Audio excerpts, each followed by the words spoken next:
E se eu te dissesse que aquela ansiedade sobre o futuro ou o peso do passado talvez não seja uma sentença? E se for tudo uma espécie de bug no nosso sistema operacional? E se existisse um jeito de literalmente hackear a nossa percepção do tempo para alinhar ela com uma dimensão divina?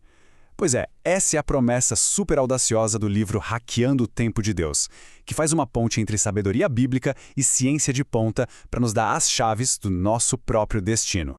Para a gente entender como é que esse hack funciona, a gente precisa começar pela base de tudo, e a fundação está toda nesse versículo de Hebreus. A fé é a certeza daquilo que esperamos e a prova das coisas que não vemos. Tá, mas o que isso significa na prática? Significa que a fé não é só um sentimento, sabe? É uma ferramenta poderosíssima, quase como uma tecnologia espiritual que transforma o que é invisível em algo concreto, real.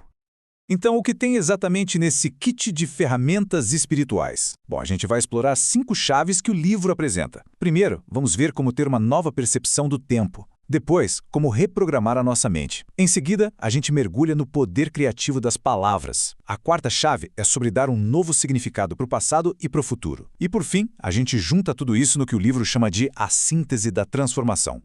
Vamos começar pela primeira chave, que é a mais fundamental de todas. É o alicerce mesmo. O livro chama isso de o sistema operacional para a mudança.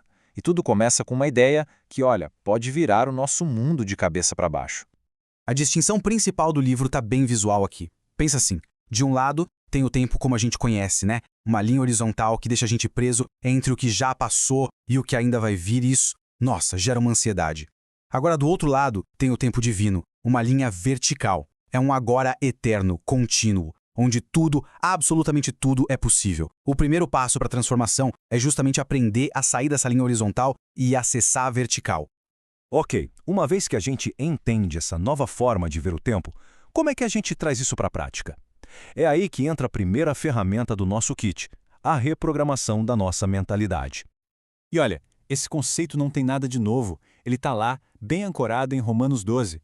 Não se amoldem ao padrão deste mundo, mas transformem-se pela renovação da sua mente. E aqui o livro deixa bem claro, isso vai muito além de pensamento positivo. A gente está falando de uma reengenharia completa dos nossos padrões mentais.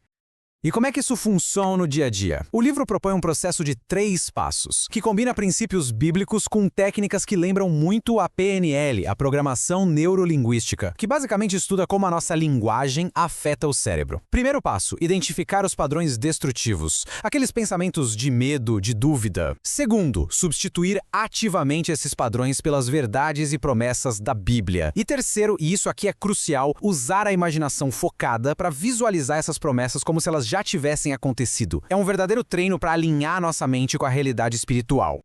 Depois de ajustar a mente, é hora de ajustar o que sai da nossa boca. E isso nos leva direto para a segunda ferramenta, a linguagem, que o livro descreve como se fosse o software que programa a nossa realidade. É aqui que essa fusão entre fé e ciência fica simplesmente fascinante. A Bíblia já dizia lá em Provérbios que a vida e a morte estão no poder da língua. Em paralelo, a física quântica hoje nos apresenta o efeito do observador, que é a ideia de que o simples ato de observar algo pode mudar o estado dessa coisa. O livro conecta esses pontos. Nossas palavras, quando estão carregadas de fé, agem como esse observador.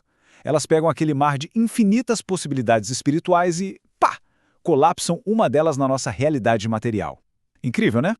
Essa imagem aqui ilustra perfeitamente a autoridade que as nossas palavras carregam. A passagem de Marcos 11, 23 é radicalmente clara. Presta atenção. Não diz para pensar que o monte vai se mover, mas para dizer ao monte para se mover. A chave não é só crer internamente, mas é o ato de declarar externamente, com convicção. Mas espera aí.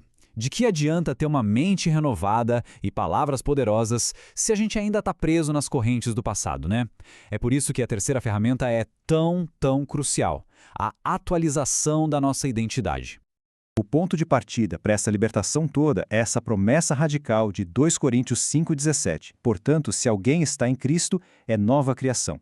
As coisas antigas já passaram, eis que surgiram coisas novas. A ideia aqui é que a nossa identidade em Cristo não é uma reforminha, sabe? É uma demolição completa do eu antigo para dar lugar a um eu totalmente novo. E o que essa nova identidade faz na prática? Olha, ela transforma a prisão do passado em um testemunho. Ela permite que a gente dê um novo significado para memórias dolorosas, quebrando aqueles ciclos de culpa. Em vez de a gente ser definido por quem a gente foi, a gente passa a viver a partir de quem a gente já é no plano espiritual. Uma nova criatura, com um futuro totalmente garantido. Ok? Então a gente tem uma nova percepção do tempo, uma mente reprogramada e palavras que criam. Mas como é que todas essas peças se encaixam para gerar uma transformação que seja real e que dure? É isso que a gente vai ver agora, na síntese de tudo. Quando a gente aplica essas ferramentas todas juntas, elas fortalecem a fé de um jeito muito concreto. O resultado não é nada abstrato, é uma transformação pessoal que dá para sentir, sabe? É ter mais clareza espiritual para navegar pela vida, uma nova capacidade de tomar decisões e talvez o mais importante de tudo, uma sensação real, tangível da presença divina no nosso dia a dia. Então, o ponto crucial é este aqui. O autor posiciona essas técnicas não como práticas seculares ou místicas, ele as apresenta como ferramentas. Ferramentas de foco, de linguagem e de organização mental.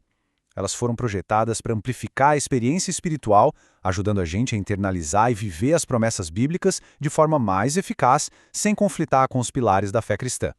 E isso tudo nos deixa com uma reflexão final. Se a gente pudesse realmente reconfigurar a nossa percepção do tempo, da mente e da linguagem, que novas possibilidades se abririam na nossa própria jornada espiritual? O que de repente se tornaria possível? Fica aí a reflexão.